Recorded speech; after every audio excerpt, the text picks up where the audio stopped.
Welcome to The Gaily Show, where we celebrate LGBTQ culture and entertainment both in Minnesota and beyond. I'm your host, JP Darabagosian.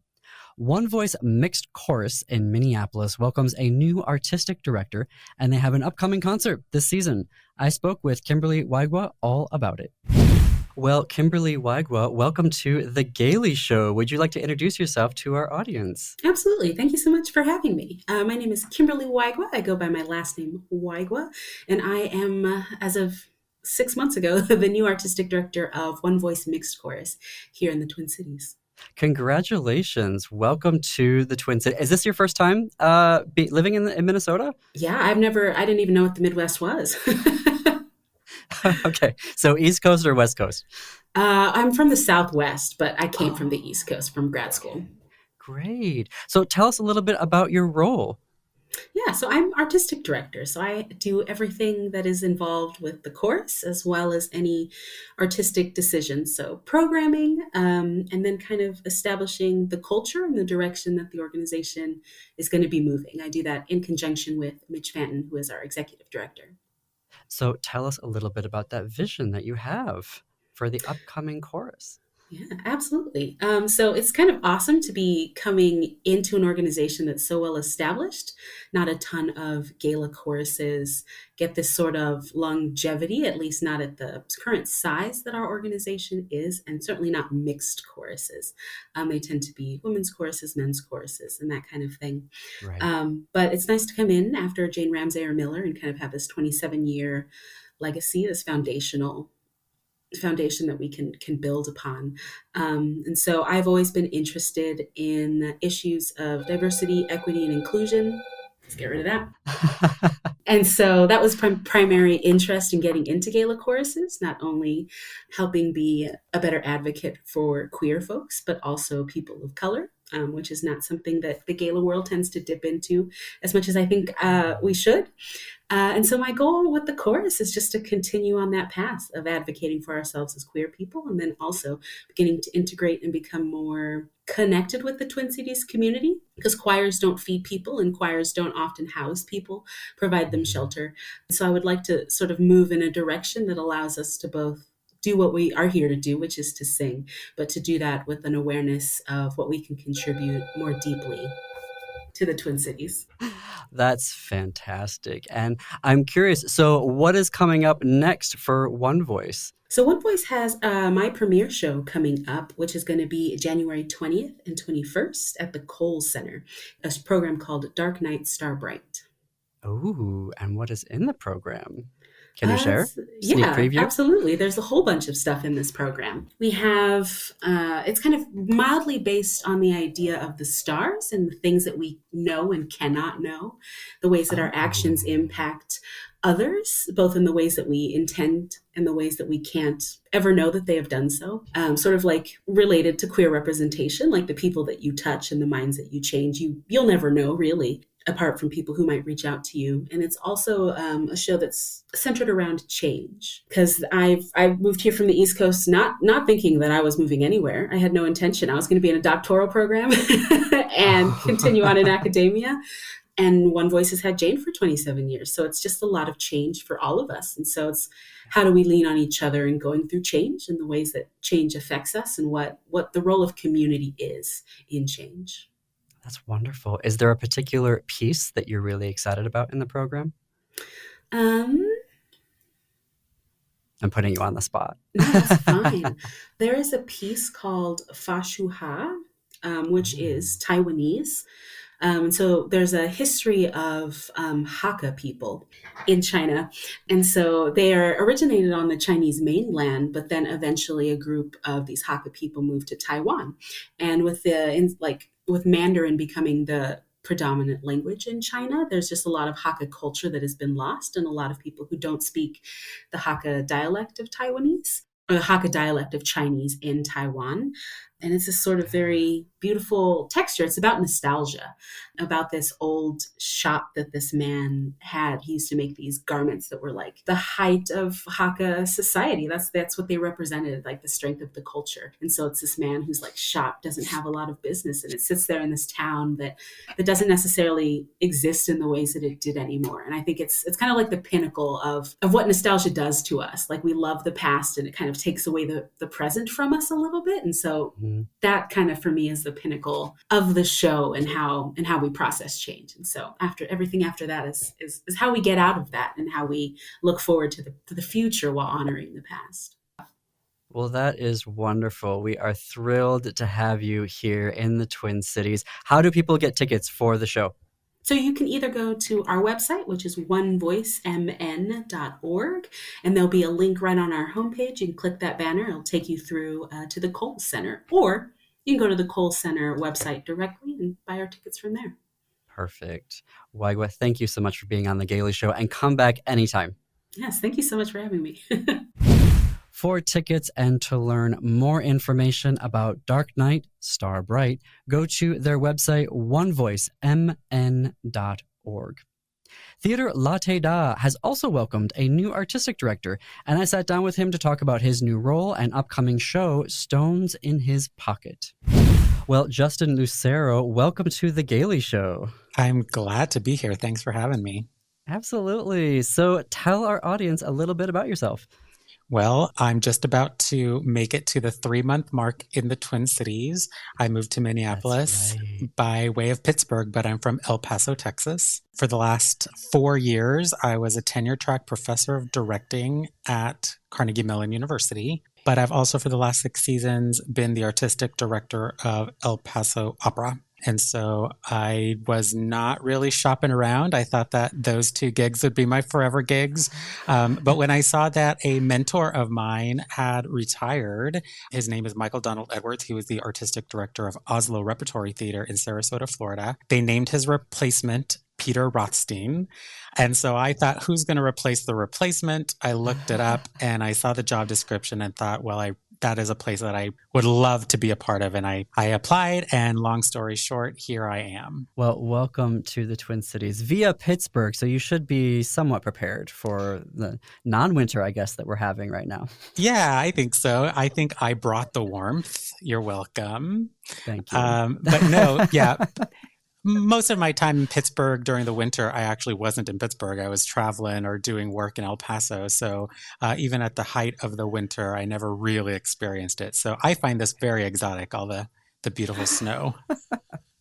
And I see here in my notes that you've helped select Tony Award winners. Tell me about that. Yeah, so Carnegie Mellon University, the School of Drama, is the first ever degree granting institution in theater in the country. Mm-hmm. And so after a while, they determined that they'd like to be a part of the conversation for honoring teachers.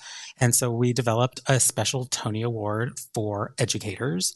And last year, I was asked to be a part of the selection panel. And so I worked with the Broadway League and the American Theater Wing. And we had a bunch of applicants of really stellar, amazing theater educators, high school teachers primarily. And we got to select and invite a winner. And because I was a part of the team, I was able to be on the red carpet at the Tonys and be a special guest in the orchestra seats there at the Tonys. It was my second year at the Tony Awards as a member of the CMU delegation. Yeah. Amazing. And does this get to be an ongoing gig, or do they have to rotate judges? They have to rotate judges. Some stay a little longer. They have a few more people that stay on a couple times. But now that I'm no longer on faculty at Carnegie Mellon, I suppose I'm giving that up. Oh. Well, hopefully they'll make an exception for you. I think so. Because I see on here that you were also a member of the 2023 Opera American Leadership Cohort. Tell me more about that, too.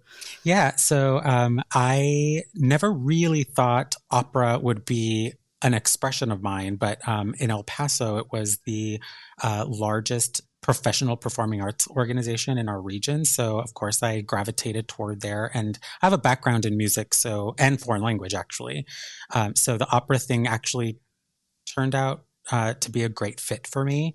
But on the artistic leadership and administration side, I decided to tap into the resources of Opera America, which offers some training and development for people that they pinpoint as the next generation of opera leaders.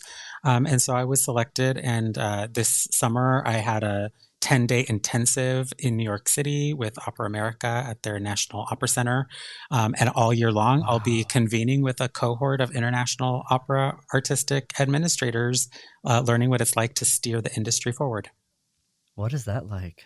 It's fabulous to see everyone in their pockets of the industry. We have some people in Europe, some people in Canada, some people in Latin America, of course, all across America.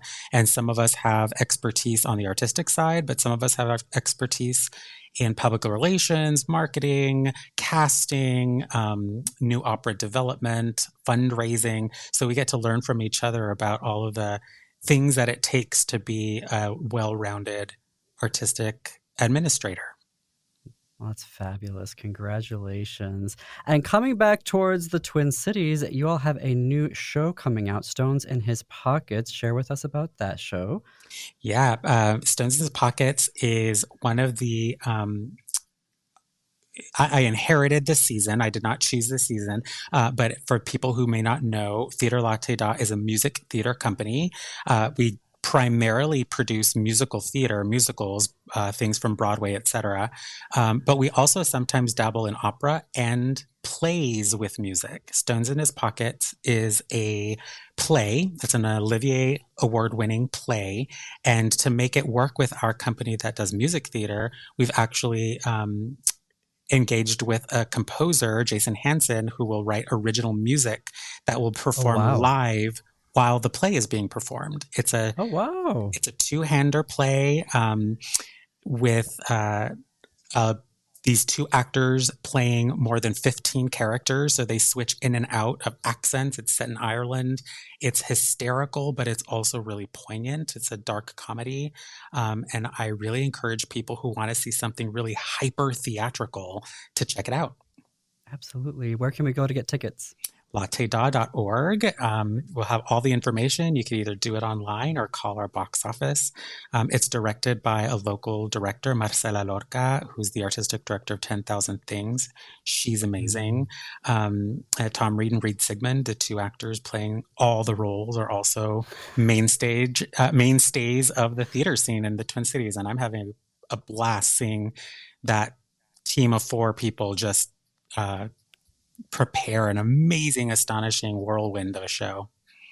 That's fabulous. I can't wait. Can't wait. Everyone, you need to buy tickets and go see that. Also, I see that y'all have The Color Purple coming up here. So I guess first question, have you seen the recent film? I did. Actually, I took a group. Is it good? I haven't seen it yet. It is quite astonishing. Fantasia Barrino as Celie is amazing. I knew she's an amazing performer, but I did not know how it would translate on film, what she does, and it was great. But I took a group of staff and board members just a few nights ago to go see it as an outing so that we could support a Black film, but also learn what the plot and the music is like so that we can help market our show, because we're going to be performing it live this spring in a co-production with us and a theater company called Jiva Theater in Rochester, New York. We'll be performing it for several weeks here and then loading everything up, taking the sets, costumes, and cast over to New York, and they'll do another multi-week run over there. It'll be quite exciting.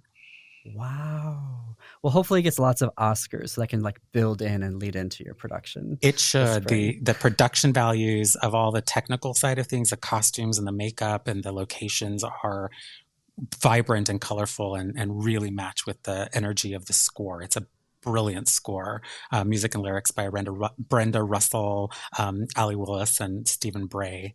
The book by Marcia Norman. It's if you know the novel by Alice Walker and maybe the film by Steven Spielberg, you may not be prepared by how well it translates to being a musical. Interesting. Well, I can't believe I haven't seen it yet, but it's definitely on the to-do list. So, well, that's our time for today. Justin, thank you so much. Please be a welcome often guest on The Gaily Show. Absolutely, anytime. And I look forward to seeing you over here. Oh, yeah. You'll be seeing us. All right. Thank you, Justin. For tickets and more information about Stones in His Pocket and all things Theater Latte Da, go to latteda.org. That's LATTEDA.org. And before we go today, I wanted to let you know that True Detective Season 4 debuts on HBO Max this weekend. It stars Jodie Foster, who is coming off of her superb role in Naiad. If you haven't seen it on Netflix, please do. This season of True Detective already has a 100% score on Rotten Tomatoes, and it is set in the fictional town of Ennis, Alaska, and follows the investigation behind the disappearance of 8 men from a research station. Also starring is out actress, the always intriguing Queen Fiona Shaw. From the trailer, I think we have a sapphic love story on our hands going on between our 2 lead detectives, played by Jodie Foster and Callie Rice, but we'll have to watch to see. January 14th, HBO Max. Well, that's our show. Thanks, everyone, for listening today. Our podcasts are executive produced by Jim Pounds, creative and accounting support provided by Gordy Erickson, production, distribution, and marketing support provided by Brett Johnson, Chad Larson, Laura Hedlund, and Jennifer Ogren from AM 950. You can find us on social media. Search for This Queer Book Saved My Life on Facebook. We're also This Queer Book on Instagram. For The Gaily Show, you can check out AM 950's YouTube channel. We've also set up a YouTube channel specifically for The Gaily Show. Check that out. You can also visit AM 950's Facebook page. As always, you can connect with us through our website, thisqueerbook.com. And if you have LGBTQ entertainment news with a Minnesota angle, email gailyshow@thisqueerbook.com. That's GAILY show@thisqueerbook.com. And until our next episode, see you queers and allies in the bookstores.